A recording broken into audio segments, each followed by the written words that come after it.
Hey guys, we are here at Rock Harbor Church in Melbourne Beach, Florida. So we are going to talk about in this video how this church is working on updating their worship AVL, audio visual lighting elements, while still maintaining the sacred feel that this traditional space has. Because there's a lot of church buildings out there that have that traditional vibe to them, lots of stained glass like this room, even pews. It's really beautiful architecture. They're not building buildings like that anymore these days, brand new from the ground up, or at least if it is, it's very rare. And I've got Pastor Kevin here. He's the planting founder, pastor of Rock Harbor Church. And tell us a little bit more about the story behind even Rock Harbor ending up in this building here in Melbourne Beach. Yeah, we started off in October of 2019, and we were in an elementary school less than a mile down the road. And then this Lutheran church reached out to us and said, we have an empty space, we have an empty church, and you guys have people looking for a place to worship. So they invited us into this space, and now what's been beautiful is we've been able to share this space. So not just are we trying to work into this space, but we've been actively sharing it, continuing to worship alongside a Lutheran congregation. And then eventually, in early 2023, we're filming this now in April of 2023, it got to a place where the Lutheran Church wanted to sell you guys this building, right? Yeah. So now you can have a little bit more kind of long-term planning in mind when it comes to your worship tech solutions. Yeah, so up until now, everything's still been very similar to the mobile design. The screen you see behind us, we were physically setting up and taking that down every single week, and now it's here, but it's only a semi-permanent option. And so none of the speakers, nothing's been mounted, so that's the next step for us, is to actually build into this space. And the echo even of this moment reminds me that this was designed for an organ and a choir. Yep. And so working in drums, working in modern music has been a challenge. Even just preaching with a powered amplified system has been a challenge for us. Let's talk about the audio, because you already mentioned it. Like when I'm standing in the middle of this room, and if you guys did this at a traditional space, maybe your church is in the same boat, I like to stand in the middle of the space, and just from talking, we can hear a lot of natural reverberation. If I clap my hands, Still going. about like 3 seconds worth of a echo kind of tail to that audio as the energy bounces around the room. And like you said, that's great for an organ and just like a choir and voices. But for a modern worship band, it's gonna cause a lot of issues. Intelligibility is a big deal. And I experienced this firsthand when we did a lot of improvements at South Fellowship Church in Colorado. We installed a lot of acoustic treatment. So as we were talking, I was like, that's probably my first recommendation of things to improve here is like, hey, let's make it so people can clearly hear you as the preaching pastor, the mix of the band, before we even worry about like upgrading the mixing console or even the PA speakers. Those things could be upgraded for sure in the future, but like let's start with just like treating the room and doing it in a way that's gonna be also like tasteful to the sacred feel that we have in this space too, right? So you guys look around the room, like you got the stained glass, the walls are kind of nice and white. On the ceiling here, it's all nice wood. And I really think, keeping that aesthetic is great. You spoke to even the fact that some of the younger generations kind of prefer this sacred vibe as opposed to maybe some of the hyper modern aesthetics that you'll find. Yeah, it wasn't an expectation when we started the church that there was going to be so many people that grew up with what I would call a high church experience, where they grew up in more of a cathedral type experience. And so for younger people, they're looking for the sacredness side of our Christian faith. And then for some people that grew up in this and they're coming back to church, especially we've seen that the past 3 months, it just seems like that wave of after COVID is happening. And people that grew up in a different type of environment, they come here and it connects them with what they remember church to be. And so that's why we aren't trying to completely abandon and redesign this whole space, but find a way to incorporate into this space. And if you don't know, this ceiling is called architecture. Oh, and so it actually is supposed to mimic what it would have been like to be inside Noah's Ark. Oh, that's cool. And so we don't say it every week, but just to share with people, like, the idea that this is a sanctuary, this is a safe space. And so one of the things I appreciated walking through a Catholic seminary was that they actually think about every inch of the building for a purpose of sacred worship. And so there's so many little details around this room that I'm still learning. And I've also learned that if you don't respect the past, then they won't respect your future. And this is a small community. And so we want to embrace and tell the story of our past. We're doing our sermon series on the stained glass. So that we can respect the fact that there has been people worshiping Jesus Christ in this place for decades, and we're getting a chance to continue it. Yep. No, I love the stained glass, especially, you know, now I'm a 32-year-old dad, and I love like bringing our kids in here for worship, and eventually they'll kind of catch on to the different stories that all the different panes of glass are telling, right? And there's you guys know me, I'm the Churchfront guy. I like going around to like the hyper-modern worship spaces, like you've seen the tech tours of them. But I do think the church is missing something significant when let's say a church can build a building and they don't leverage that building at all to tell the gospel story, to help kind of add to the worship experience. Instead, they're like, hey, let's just make a black box, let's throw a bunch of lights in there, LED wall, and we're good to go.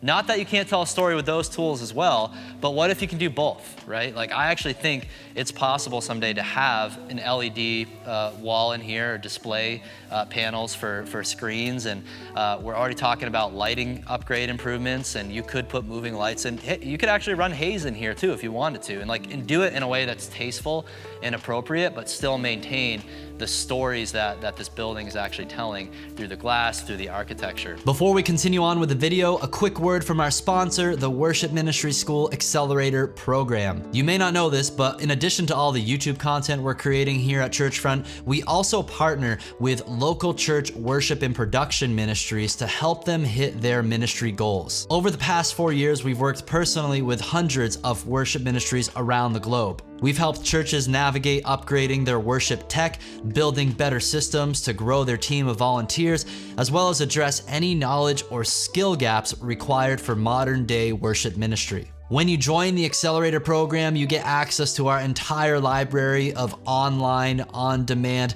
courses, and you get unlimited access to our team of Churchfront coaches. To learn more about joining the program, click the link below this video to apply and schedule your free strategy session today. Now let's get back to the video. So when it comes to thinking about how are we gonna go about upgrading the tech in a space like this, the first question I have is usually like, what's the budget that we're working with, right? Because that's you have to kind of start there and then kind of reverse engineer like from budget and also kind of your mission, vision, like how are you gonna start making decisions of what to do first? Because I could easily give Kevin recommendations for like, hey, here's like $250,000 you could put into just AVL in this space, but it's not realistic, right?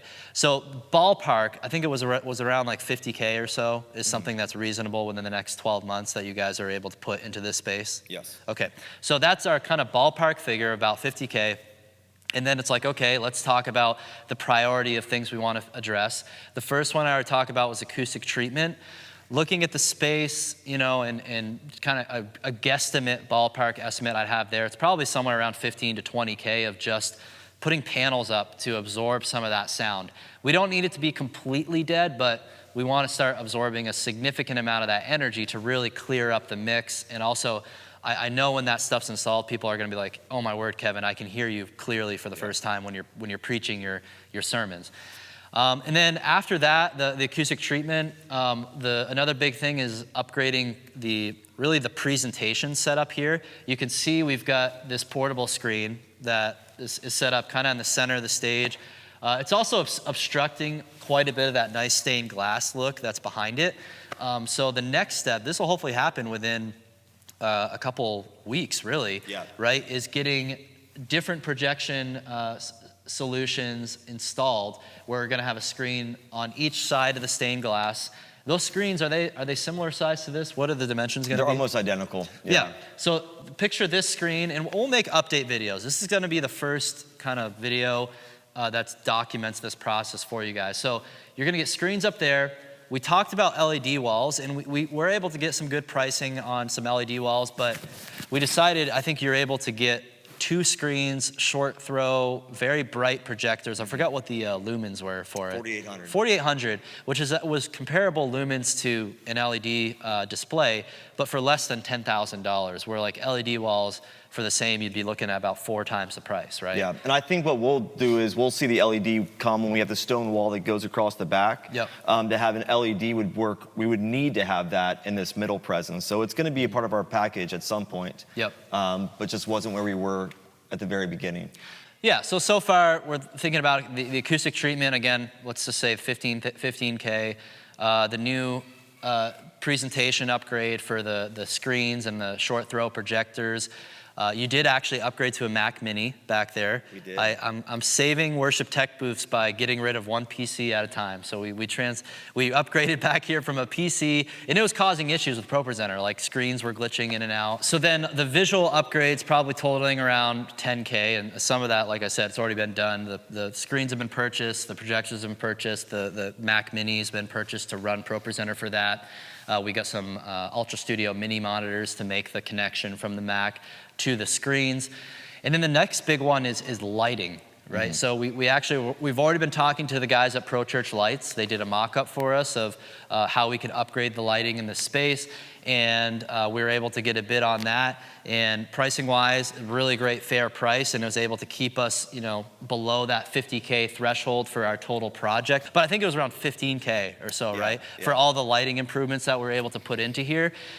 So then total, we're probably pushing around 40K for like the acoustic treatment, lighting upgrades, the visual upgrades.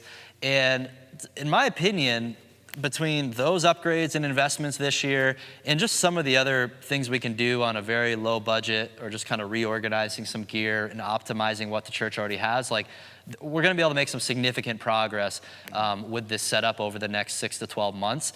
And then maybe next year, I would think about like, okay, how could we fly our PA speakers and then maybe upgrade to some better speakers that are going to be well suited and tuned for the room. Yep. Then maybe we could talk about better camera system, better mixing console system. There's so many different opportunities and ways you could upgrade it. But for us this year, it seems like the priority is like the acoustic treatment, lighting, projection, and then we'll just kind of take it from there in future years. Let's go back to the tech booth and kind of check out the existing system we're working with back here. One thing that would be nice to do eventually is to actually build a new tech booth back here, because it's kind of still in the portable setup phase. And while we're back by the wall, it's just hard drywall, right? Like, so when audio hits it, it just kind of starts going crazy. Pretty difficult to mix back here and just kind of get an accurate sense. The other thing too, we struggle with, if you want to turn towards the stage, Dylan, you guys can see how, because the room is like this semicircle, and right now we just have those speakers on subs, we should bring the speakers forward. The hard part about that is that everybody who's sitting on the side of the room, they're just gonna have a weird obstructed view of the stage if we do that. So we have to have the speakers kind of set back way further than what's ideal, and that easily introduces a lot of feedback issues, right? Because the speakers are behind my microphone, so a lot of that audio can start bleeding and feedback looping through the microphone. That causes a lot of issues. You can see they've got the Behringer X32 compact mixing console right here. Still a very capable mixing console. Again, too many times I see churches in a space like this, and maybe they're even coming from an X32, and they're like, oh, we need to get a Digico S31 console for our immediate sound upgrade. I'm like, no, that's a horrible first thing to put your money towards, because again, you need a treatment, you need a better PA before you worry about a premium console. If you're gonna redo the tech booth, what would be great, I would prefer having a smaller mini tech booth for your sound engineer, be actually in the room somewhere in a central location. So ideally, coming from the tech guy, I'd be like, how could we get front of house mixing console like as close as we can over here somewhere, and then you take your video team and your ProPresenter operators, and then maybe they could go into another broadcast video suite somewhere. Yeah. And they could just use comms if they need to talk to your sound guy, but that would be the ideal. And then also making sure that the sound person can pretty much be on the floor level, like standing on the concrete, or if you're gonna raise them up at all, like make it solid concrete, so that they're not on like a hollow platform that's like, super, it just adds a lot of bass and resonance, and it really messes up your mix when you're trying to mix. So it'd be cool if you had like let's say if you walked right here, like coming in the door, I turn to the right, and I come and pretty much immediately to the front of house mixing console station, and then maybe you could, and then there's like kind of like a nice booth that kind of keeps people out of it, and then they turn back here and they could go straight into like the video control room right behind them or something like that. That would be, I don't know if that would be possible, but that would be the ideal. Again, keep your front of house guy where in this part of the room that is gonna get kind of the best mix or most accurate representation of what it sounds like in here. But then the rest of your team, like with a good comm system and some good IT infrastructure with like screen sharing and stuff like that, they can just be in a different room altogether. This case setup here gives me nostalgia, or like from my Mission Lakewood days. That was the church plant. We did set up and tear down in a school for 3 years. You guys will remember on the channel, like this, we had the M32R, so same exact size flight case with like the little wings that made a table. Let's talk about, this is your live streaming workstation, right? Yes. So right now you guys are using PTZ cameras. We have 2 of them. Yep. And they're really struggling because of lighting. So the lighting issue in here, not only is it hard for if I'm in person and I'm sitting anywhere in the room, I'm like, I can just barely see your face basically when you're preaching, right? Because right now, this old lighting infrastructure, it's too bright. If you turn on like the stage lights that are already in the room, it's way too bright for the screen, so you can't really see the screen. It gets washed out. Yeah. But so then we turn all the old lights off, and then it's too dark for your subjects on stage to see them clearly. So when we get some better front ellipsoidal lights or wash fixtures that can be better just controlled, the beam can be controlled, that's gonna really improve how it looks both in person, but then also for our live stream cameras, it's just gonna look way better online. So we got the PTZ Optics cameras, and then you've got a PC back here with, are you running vMix or OBS? OBS is our main. We actually have a backup because we've had issues with OBS. Yeah. But OBS is our main, and then vMix is our backup. Okay. So I think for what I would like to see, and maybe this could be part of next year's upgrade, is like how can we not rely on software-based streaming like OBS, and so many people have issues with the reliability and glitches and stuff like that. And it'd be cool to move to getting a 2ME switcher like the Blackmagic Constellation HD 2ME. And what's cool is that becomes a robust switching device for our live stream, but also it becomes a really powerful video routing device for a lot of the video needs we need in the building. So if you need to send a video feed to the lobby or to the mom's cry room or anywhere in the building, we have plenty of inputs and outputs on this device to send those feeds where they need to go, or the feed that goes to the screens as well. So I really think having a 2ME switcher is a really worth having, and then getting probably just a dedicated encoder like Boxcast or Resi encoder that's going to fire on and off at the right time. And there's a few different options we can go there. Probably my favorite right now is the Boxcaster Pro encoder, the Resi Ray encoder. That's good as well. But that could really just kind of streamline the system, really reduce the chances of failures, because we're not relying on just this one computer to do everything, both the switching and coding and all that stuff. So then over here, you guys can see our newest upgrade, replacing that PC with a Mac Mini. So this was an M2 Mac Mini, right? The newest model that they just came out with less than a year ago. And we've got plenty of I/O on the back of these computers.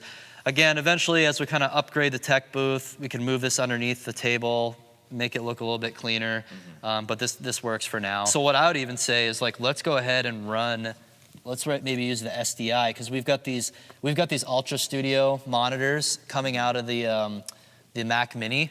You can see them down here right now, and those have SDI in the back of them. We could run SDI just point to point all the way up there, and then just convert it to HDMI at the TV. That'd be probably the most most robust, not going to fail on us there. So this is the current lighting solution. These are some DJ lights, right? Because you DJ on the side too.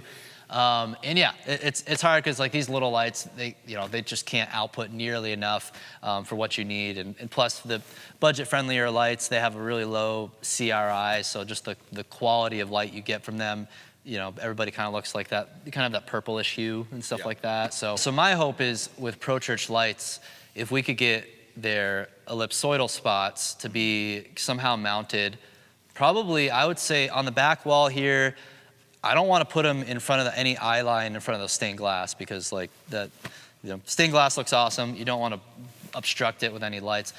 Maybe somewhere like probably where that TV is, because that would get us close to a 45-degree angle from the stage vertically. That's about where you want your lights to be coming down from, and that could look good. Or it's going to be up to them, because it seems like you'd have to hang them really low if you went from the ceiling of this room, and that might look kind of weird. I think it'll be sufficient once we have some good front lights, some good kind of kick rear lights behind us. It's gonna look great. I don't know, have you guys thought about like, when it comes to this platform size, like keeping it the same or making it, because it'd be interesting. I feel like there's a lot of, like if you just, even if you extended this platform, if you're not gonna put more seating there, like why not bring this out so then you could have actually more space for your drums to be elevated.